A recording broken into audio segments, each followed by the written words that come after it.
This is Dawson Meadows, and here's what's out there. Well, this week's show is dedicated to the 7.29% of the population of Fort Smith that voted to continue the 5% street tax and deny 1% of that to building multi-use trails. I'd like to thank God for the 3 days of torrential rain leading up to the election, causing the streets to flood, turds to float, and people to rant.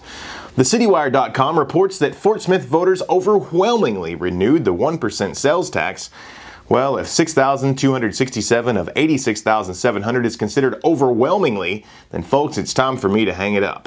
But instead, I encourage you to visit DawsonMeadows.tittydips.com and donate to the Fort Smith Multi-Use Trail Kickstarter campaign that was just launched. I promise the money donated will go to trails, not scotch and cigars, or faster cars, or across the river. I promise. Read more on the recent elections statewide and how the street lover sewer savior, Jerry Fleming, has now turned his attention towards helping find ways to fund trails, fresh after his attempt and success of diverting a plan to fund trails. Because I don't know why. More on this at thecitywire.com. Zero Mountain is more than 6 months into expanding with its Zero Mountain Logistics Company. The new division employs 30 people, including 17 truck drivers, with plans to employ 50 by the end of the year and have up to 35 trucks and drivers running coast to coast within the region. More on this at thecitywire.com. Well, Whirlpool Vice President said Tuesday, May 12th, that a successful redevelopment plan for the company's shuttered manufacturing plant, associated 95 acres, will likely require a strategic demolition and a plan to repurpose the property into smaller parcels. You know, when I think of strategic demolition, I only think of George Bailey throwing rocks at the window of the old Granville house at Bedford Falls. Yeah, I know. Yeah, I've lost all touch of reality. I mean, you know, this vote's got... Please note, don't go throw rocks at the Whirlpool building. Thank you. Well, it's a big weekend of things to do, starting with a fundraiser for the Kitties and Canines, a low-cost spay and neuter clinic in Fort Smith.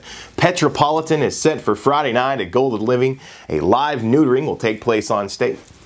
No, that is gross and illegal.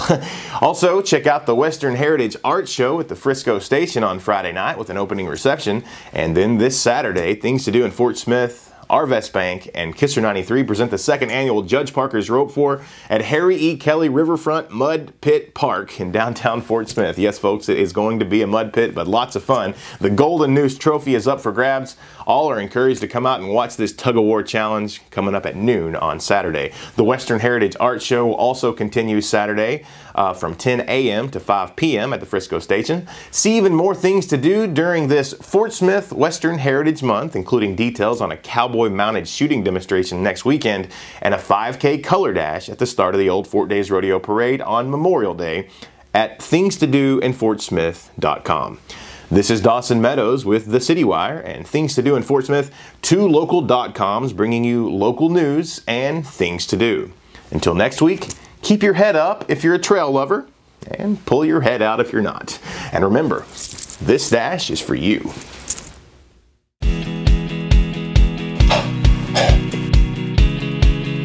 It's gonna be real good. Ow, ow, ow. Mic check, can you hear me up there? Good.